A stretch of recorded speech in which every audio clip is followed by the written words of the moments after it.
سیدہ عائشہ کے بھائی تھے ایک محمد ابن ابی بکر، ان کو حضرت معاویہ رضی اللہ تعالیٰ عنہ نے قتل کروایا تھا۔ محمد بن ابی بکر 9 ہجری میں پیدا ہوئے ہیں اور 30 سال سے کم ان کی عمر تھی کہ ان کو قتل کر دیا گیا، اور ان کا بیٹا ایک ہی تھا قاسم، اور قاسم کی جو آگے سے بیٹی تھی وہ تھی فاطمہ، جو امام جعفر صادق علیہ السلام کی ماں ہے۔ اکثر سنی بڑے فخر سے کہہ رہے ہوتے ہیں اہل بیت کے امام جو ہیں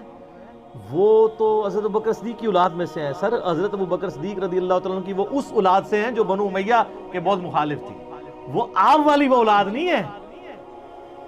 سمجھ بات کی؟ اس کی حدیثیں ہیں بخاری میں قاسم کی، جو محمد بن ابی بکر کا بیٹا ہے۔ اچھا میرے بھائیو، جو محمد ابن ابی بکر ہے نا رضی اللہ تعالیٰ عنہ علیہ السلام، یہ کوئی عام بندہ نہیں ہے، یہ سیدنا ابو بکر کے وہ بیٹے ہیں جو نبی علیہ السلام کے آخری حج کے دوران پیدا ہوئے تھے، اور ان کی والدہ اسما بنت امیس نبی علیہ السلام کے ساتھ حج کے لیے تشریف لے گئی تھی، اور بخاری مسلم میں موجود ہے کہ اس دوران وہ کہتے ہیں میں نے محمد کو جنا۔ ماشاءاللہ۔ تو نبی علیہ السلام نے ان کو دیکھا ہوا ہے، ان کی زیارت نبی علیہ السلام نے کی ہے، اور انہوں نے نبی علیہ السلام کی زیارت کی ہوئی ہے، لیکن اپنی شیر خارگی کی عمر میں۔ صحابی بھی آپ کہہ سکتے ہیں، تابعی تو ہیں ہی ہیں، بہر نبی علیہ السلام نے آمنا سامنا ہوا ہوگا۔ اچھا، پھر سیدنا ابوبکر تو فوت ہو گئے 13 ہجری کے اندر، تو اس وقت ان کی عمر آلموسٹ 4 سال تھی، چھوٹے سے بچے تھے۔ تو ان کی جو والدہ تھی نا اسما بنت امیس، حضرت ابوبکر کی وفات کے بعد حضرت علی نے ان سے شادی کی۔ اب حضرت علی نے جب شادی کی تو ان کی ساری پرورش محمد بن ابی بکر کی کس نے کی؟ مولا علی نے۔ اسی لیے جنگ جمل میں اور جنگ صفین میں یہ حضرت علی کے کمانڈر تھے، اور یہی تھے جو سیدہ عائشہ کو جا کے سمجھاتے تھے حجرے میں کہ بہن تو کس طرف چل پڑی ہے، اور یہی وہ تھے کہ جب مولا علی نے سیدہ عائشہ کو احترام کے ساتھ جمل میں شکست کے بعد جب واپس مدینہ شریف روانہ کیا تو محمد بن ابی بکر کو ساتھ بھیجا تھا کہ تم اپنی بہن کے ساتھ جاؤ۔ تو سیدہ عائشہ کی ان سے ایک بڑا اس اعتبار سے شغف بھی تھا، یہ بڑے ہمدرد بھی تھے۔ تو یہ محمد بن ابی بکر رحمہ اللہ تعالی ورضی اللہ تعالیٰ عنہ وعلیہ السلام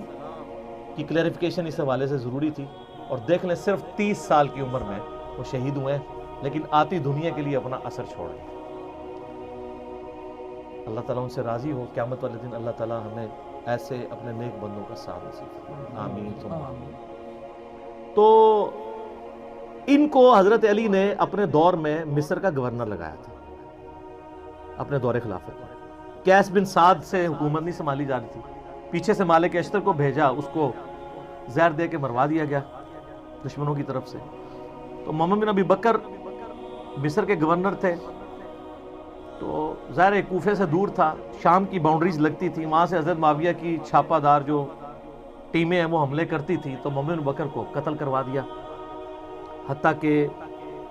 ایک گدھے میں ان کی لاش رکھ کے اس کو آگ لگا دی۔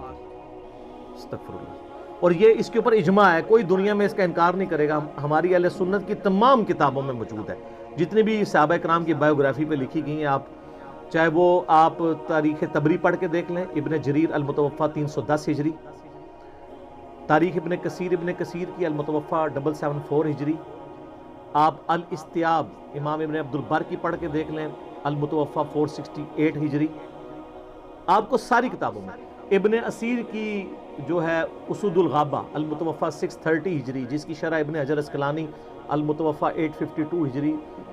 الاصابہ انہوں نے لکھی، 8000 صحابہ کرام کے حالات زندگی اس میں لکھے ہیں، اردو میں ترجمہ ہو کے آ چکی ہے، آپ اس میں محمد بن ابی بکر کا پڑھ لیں ان کے ساتھ کیا ہوا تھا۔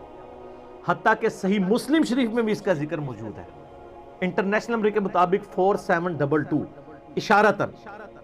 صحیح مسلم میں آتا ہے۔ اما عائشہ سے ایک بندہ مصر سے ملنے کے لیے آیا تو انہوں نے پوچھا ہاں مصر کے حکمران کی کیا حالت ہے، کیونکہ اما عائشہ کے بھائی کو مار کے تو وہاں حضرت معاویہ نے اپنا حکمران لگا دیا تھا، اور مصر جو ہے وہ چھین لیا تھا حضرت علی سے۔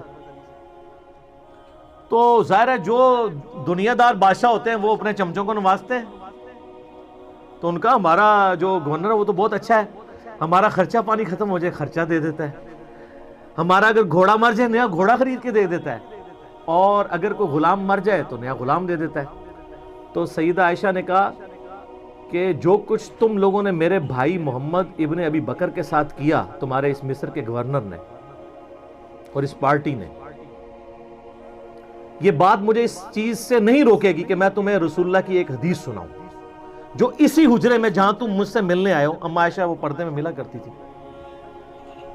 اسی حجرے میں نے اللہ کے محبوب صلی اللہ علیہ وآلہ وسلم سے سنا تھا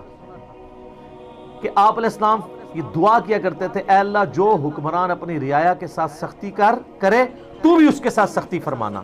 اور جو اپنی رعایا کے ساتھ نرمی کرے تو بھی اس کے ساتھ نرمی فرمانا،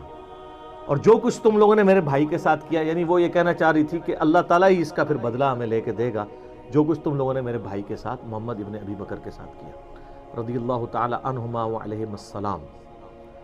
تو سیدہ عائشہ اس وجہ سے حضرت معاویہ سے ناراض تھی۔ یہ تو ایک بھائی کا آپ نے سنا، ایک دوسرا بھائی تھا، وہ تھا عبد الرحمن بن ابی بکر۔